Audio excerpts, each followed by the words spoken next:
इकाई एक पढ़ेंगे जिसमें संसाधन के बारे में जानेंगे। मुख्यमंत्री बिहार दर्शन योजना के अंतर्गत इस बार शिक्षक ने बच्चों की सहमति से 2 दिवसीय भ्रमण कार्यक्रम बनाया। नियत समय पर सभी बच्चे बस पर सवार हुए और चल पड़े अपनी मंजिल की ओर। रास्ते में मिलने वाले खेत, पेड़ पौधे, पहाड़ सभी पीछे छूटते जा रहे थे।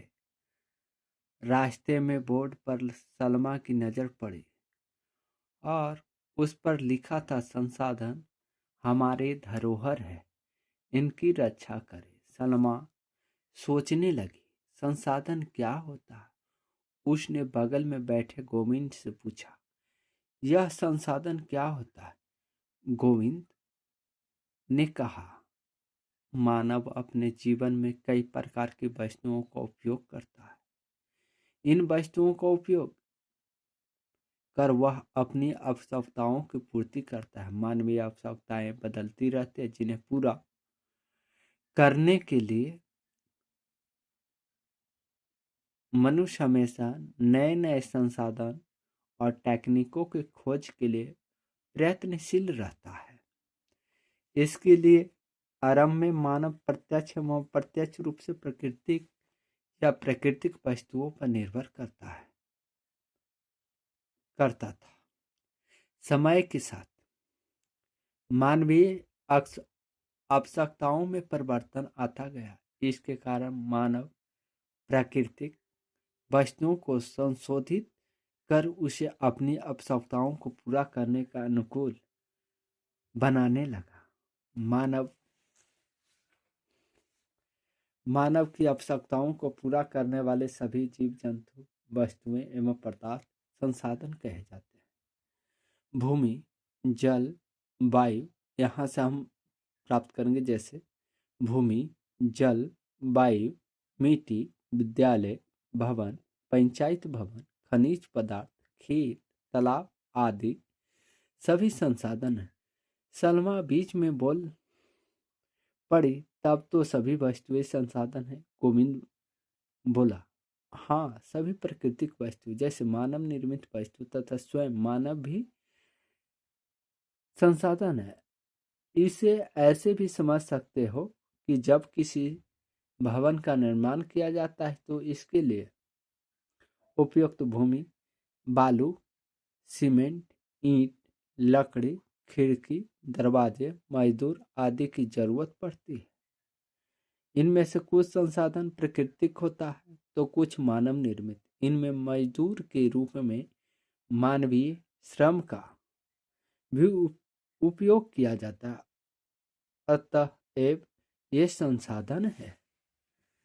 संसाधन की उपयोगिता। गाड़ी एक नदी के किनारे रुकी। नदी का किनारा काफी चौड़ा था। पानी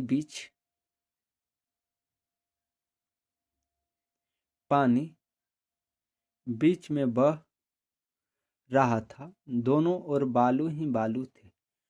कुछ बच्चे बालू पर दौड़ लगाने लगे तो कुछ पानी की ओर दौड़ पड़े। सलमा ने सोचा, यहाँ तो रेत ही रेत है, रेत ही रेत है।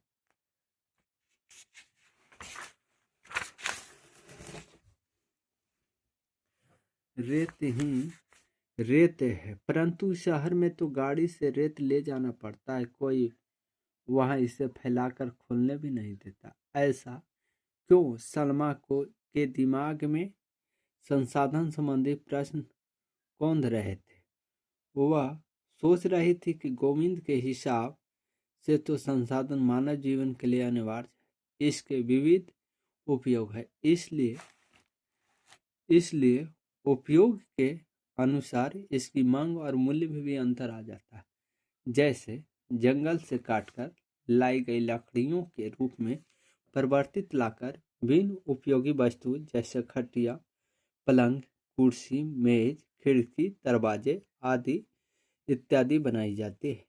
इससे लकड़ी के उपयोग एवं मूल्य दोनों में परिवर्तन आ जाता है। इस प्रकार सभी संसाधन उपयोगी और मूल्यवान होते हैं। सभी उपलब्ध वस्तुएं संसाधन होते हैं। इसका मतलब तो यह हुआ कि कोई भी वस्तु संसाधन तभी बनता है जब उसका कोई उपयोग अथवा मूल्य होता है। उसने अपने मन की बात अपने मित्र अंशु को बताई। अंशु ने कहा, मेरे विचार से संसाधनों का उपयोग मानव जीवन को सुगम और सहज बनाने के साथ ही साथ क्षेत्र एवं देश के विकास के लिए भी किया जाता है। इसलिए किसी भी देश के विकास में संसाधनों का योगदान होता है जब महत्वपूर्ण माना जाता है। संसाधनों के बिना विकास संभव नहीं है। संसाधन किसी क्षेत्र के विकास के लिए आधार का काम करता है। हम सभी प्रतिदिन कई प्रकार के संसाधनों का उपयोग कर अपनी दिनचर्या पूरी अब कहेगा संसाधनों के मूल्य और व्यक्तित्व के प्रमुख तरीके, जिसमें आर्थिक मूल्य में आता है लकड़ी से फर्नीचर बनाना, सौंदर्यात्मक मूल्य में आता है जल प्रपात को पर्यटक स्थल के रूप में विकसित करना, कानूनी मूल्य में आता है जल एवं वायु प्रदूषण को रोकना, नैतिक मूल्य में आता है संसाधन को संरक्षित करना। ये सब नोट्स में था। उपयोग अपने फिर करता है। सलमा ने पूछा, अंशु, इन संसाधनों को हमारे लिए बनाता कौन है? क्या ये खुद बनते हैं या फिर इन्हें बनाया जाता है? अंशु ने कहा, हम किसी भी चीज को अपनी आवश्यकता अनुसार संसाधन का रूप दे देते हैं। जैसे नदी या मरुस्थल में पड़े बालू को जब वहां से उठाकर निर्माण कार्य हेतु गांव या शहर में लाया जाता है, तब इसका उपयोग और मूल्य दोनों बदल जाता है। कहा जाता है कि संसाधन होते भी हैं और मानवीय जरूरतों के अनुसार निर्मित भी किए जाते हैं। संसाधन के प्रकार संसाधन। शिक्षक ने कहा कि बच्चों को गाड़ी पर बैठाने का निर्देश दिया। बस थोड़ी देर चली तो सालमा ने पूछा, अंशु, क्या सभी संसाधन को हम एक ही श्रेणी में रख सकते हैं? अंशु ने कहा, संसाधन संसाधन मुख्यतः 3 प्रकार के होते हैं। पहला प्राकृतिक संसाधन और दूसरा मानव निर्मित संसाधन और मानव संसाधन। फिर हम पहला पढ़ेंगे, जिसमें प्राकृतिक में पाए जाने वाले सभी जीव जंतु, वस्तु एवं पदार्थ प्राकृतिक संसाधन है। अब कहेगा कि प्राकृतिक संसाधन के अंतर्गत कौन होता है? तो जीव जंतु, फिर हम देखेंगे वस्तुएं एवं पदार्थ प्राकृतिक संसाधन। इस दृष्टि से भूमि, मिट्टी, जल, छोटे छोटे जीव, वन, पवन, सूरज का प्रकाश, समुद्री जल आदि सभी प्राकृतिक संसाधन है। ये याद रखिएगा, पीसीएस में पूछा हुआ है, बिहार पीसीएस में। आवश्यकता एवं मांग के अनुसार इन संसाधनों को मानव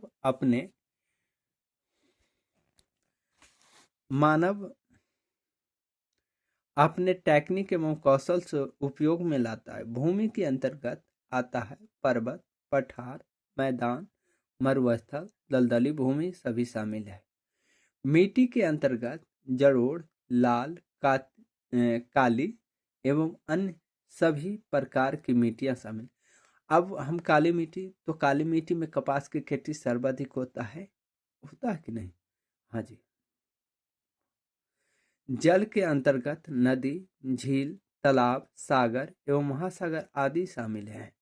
वनस्पति के अंतर्गत सभी प्रकार के घास, पेड़ पौधे एवं झाड़ियां शामिल है। इसी तरह जैविक संसाधन के अंतर्गत जीव जंतु से लेकर बड़े बड़े जीव जंतु शामिल है। खनिज संसाधन के अंतर्गत विभिन्न प्रकार के खनिज पदार्थ जैसे लौह अयस्क, तांबा, मैग्नीज, अभ्रक, कोयला, पेट्रोलियम, प्राकृतिक गैस इत्यादि शामिल है। सलमा ध्यानपूर्वक अंशु की बात सुन रही थी। अंशु ने आगे कहा, नोट में देख लेते हैं। मानव के अंदर दिमागी क्षमता का विकास शिक्षा के स्तर से प्रभावित होता है। राष्ट्र के विकास में उपयोगी योगदान देने के लिए मानव का शिक्षित होना जरूरी है। फिर हम प्राकृतिक प्रदेश पठार, प्राकृतिक प्रदेश मैदान, ये सब देखे हम। मानव संसाधन, मानव एक ऐसा संसाधन है जैसे संसाधनों का निर्माण उपयोग करता है। मानव में संसाधनों के निर्माण एवं उपयोग की यह क्षमता उसके दिमागी एवं शारीरिक क्षमता तथा कौशल से विकसित होती है।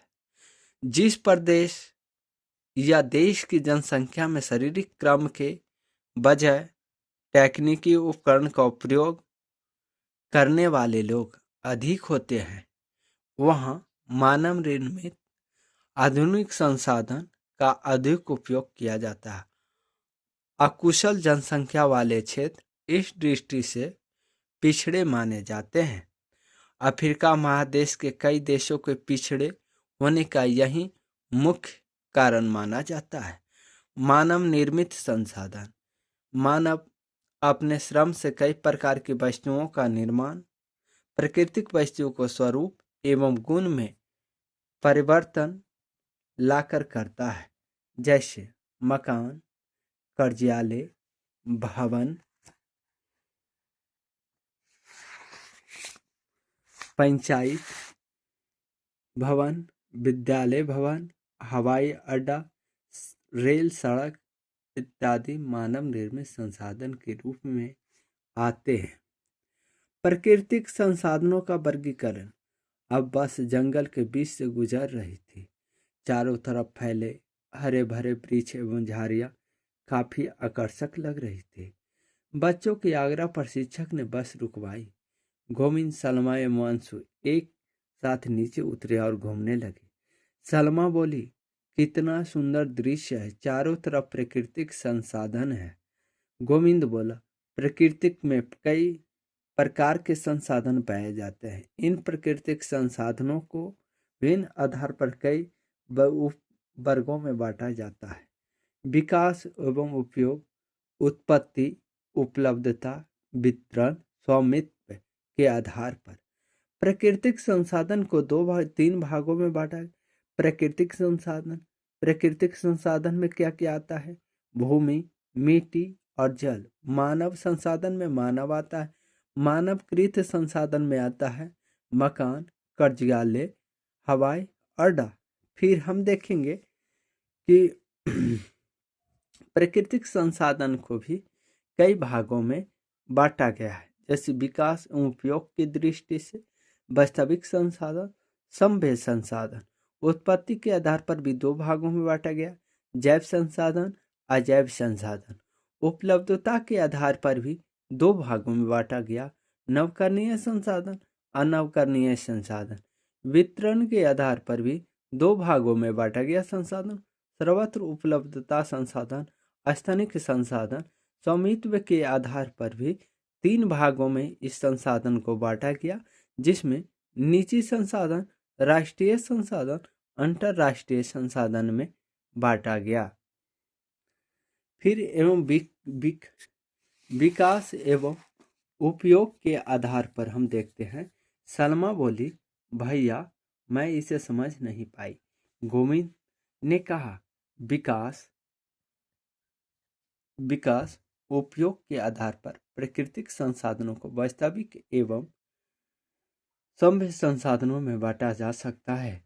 वास्तविक संसाधन उन संसाधनों को कहा जाता है जिनकी कुल मात्रा ज्ञात होती है तथा इन संसाधनों का उपलब्ध तकनीक की सहायता से वर्तमान समय में उपयोग किया जा रहा होता है। पश्चिम एशिया के पेट्रोलियम, ऑस्ट्रेलिया का सोना, झारखंड का अभ्रक, मध्य प्रदेश का मैग्नीज एवं राजस्थान का तांबा इत्यादि इसके अच्छे उदाहरण हैं। संभव्य संसाधन उन संसाधनों को कहा जाता है जिनकी कुल मात्रा ज्ञात नहीं होती है तथा वर्तमान समय में इनका उपयोग भी नहीं किया जा रहा होता है। इन संसाधनों का उपयोग भविष्य में करने की संभावना होती है। केरल में मिलने वाले थोरियम, केरल में कौन सा तत्व पाया जाता है? थोरियम। लद्दाख में पाए जाने वाला यूरेनियम संभव संसाधनों के उदाहरण है। वर्षों पहले सूर्य की गर्मी, समुद्रीय लहरें, पवन, भूमि के अंदर व्याप्त ताप संभव संसाधन के उदाहरण थे, परंतु आज भारत के लिए ये वास्तविक संसाधन है। सलमा बोली, क्या उत्पत्ति के आधार पर भी संसाधन के भाग हैं? गोविंद बोला, हाँ। इस आधार पर संसाधन को जैव संसाधन, अजैव संसाधन में बांटा जा सकता है। जैव संसाधन के अंतर्गत सभी जीव शामिल होते हैं, जैसे पेड़, पौधे, वन, जीव जंतु इत्यादि, जबकि सभी निर्जीव वस्तुएं अजैव संसाधन उदाहरण के रूप में खनिज, चट्टान, मिट्टी, खेत, भूमि, तालाब, नदी, झील इत्यादि आते हैं। अंशु ने कहा, उपलब्धता के आधार पर भी प्राकृतिक संसाधनों को नवकरणीय संसाधन और तथा कुछ प्राकृतिक अनवकरणीय संसाधन में वर्गीकृत किया जा सकता है, जिसमें नवकरणीय संसाधन वैसे प्राकृतिक संसाधन को कहा जाता है जिनका पुनः पूर्ति प्राकृतिक रूप से होती रहती है, फलतः यह खत्म या समाप्त नहीं होते। सूर्य की किरण एवं पवन ही नवकरणीय संसाधन है। अनवकरणीय संसाधन वैसे संसाधन जिनके भंडार सीमित है तथा एक बार उपयोग में आने के बाद उनके पुनः पूर्ति में हजारों लाख वर्ष लग जाते हैं।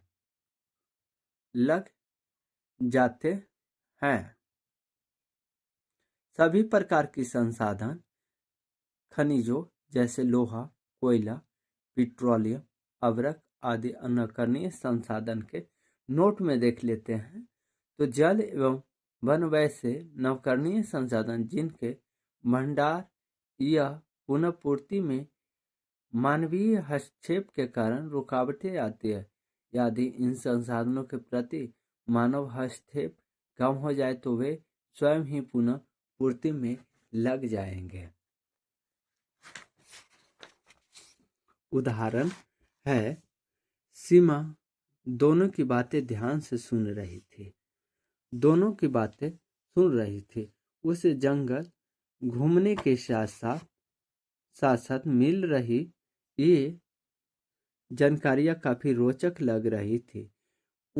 उसने गोविंद से पूछा, वितरण के आधार पर भी तो इसके कुछ प्रकार होंगे? गोविंद बोला, हाँ।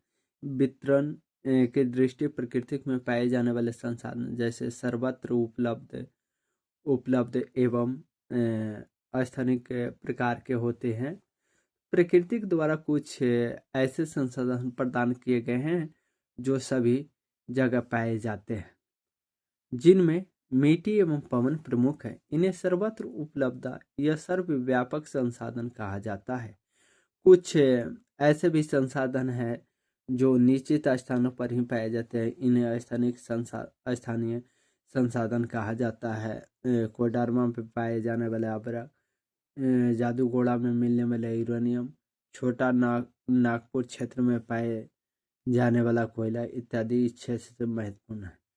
अंशु ने बताया, स्वामित्व के आधार पर प्राकृतिक संसाधन को निजी, राष्ट्रीय एवं अंतरराष्ट्रीय संसाधन में बांटा जाता है।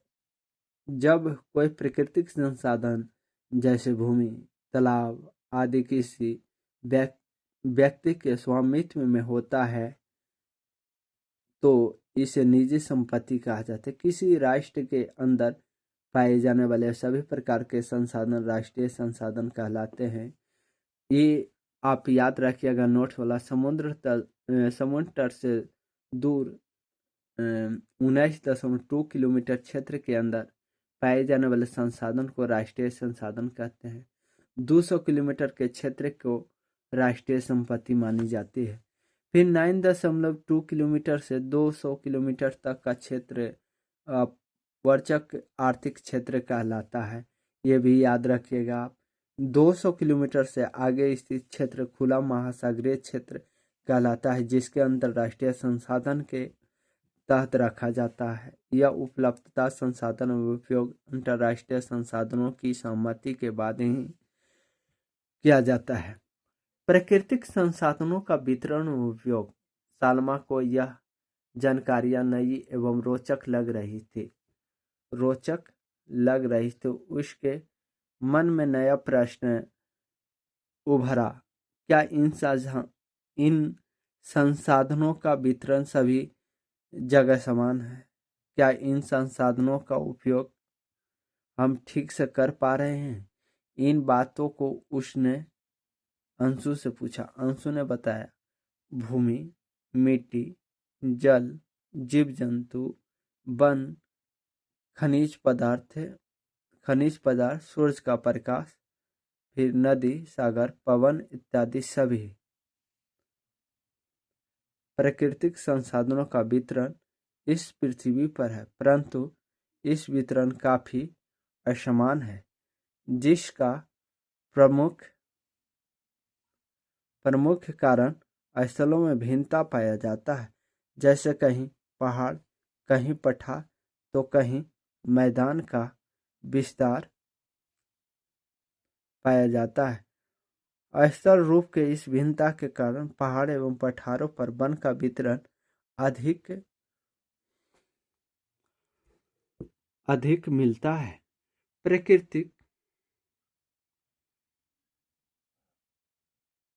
प्राकृतिक रूप से पठारीय क्षेत्रों में खनिज पदार्थों की अधिकता मिलती है।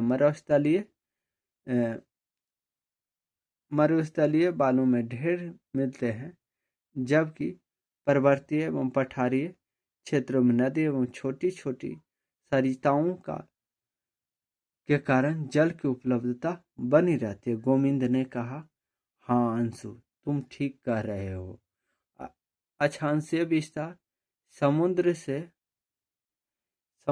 दूरी, समुद्रीय तल से ऊंचाई तथा स्थल रूप में भिन्नता के कारण सभी प्रकार के संसाधनों का वितरण इस पृथ्वी पर असमान रूप से पाया जाता है। उदाहरण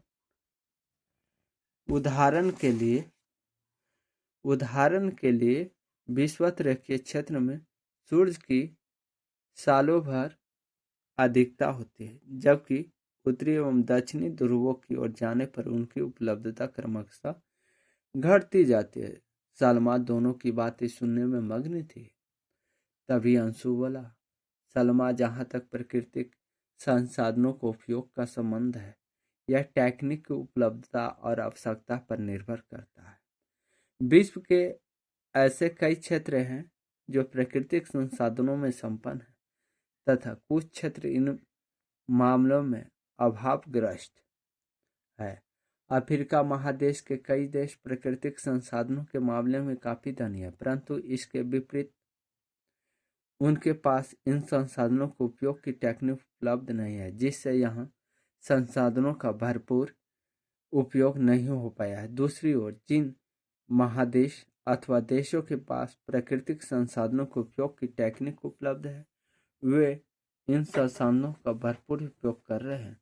दूसरे शब्दों में, शिक्षित में टेक्निक रूप से विकसित समाज वाले क्षेत्र के इन संसाधनों का उपयोग अधिक हो पा रहा है, जबकि अशिक्षित एवं विकासशील क्षेत्रों में इन संसाधनों का सीमित विकास एवं उपयोग हुआ है अथवा नहीं हो पाया है। अफ्रीका महादेश के कुछ प्रमुख देशों की स्थिति के एटलस से पता करें, वहां के प्राकृतिक संसाधन, खनिज संसाधनों को भी पता करें। प्राकृतिक संसाधन संरक्षण की आवश्यकता। सलमा बोली,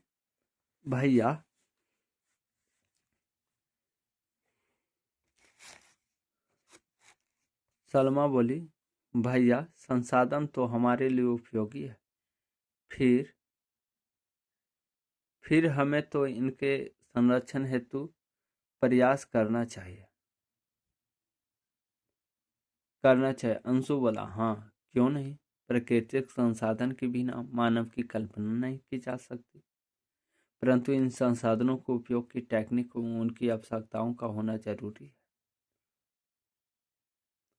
इसका अविवेकपूर्ण इस्तेमाल तो ही किया है, इसे इस प्रकार प्रदूषित भी कर दिया है कि वे आज सीधे उपयोग के लायक नहीं रह गए। यही नहीं, हमने कई प्राकृतिक संसाधनों का इतना अधिक खनन एवं उपयोग किया है कि इनके भंडार धीरे धीरे समाप्ति की ओर है, आपत्ति की ओर है। जैसे भविष्य में इनके भंडार खत्म होने के कगार पर है।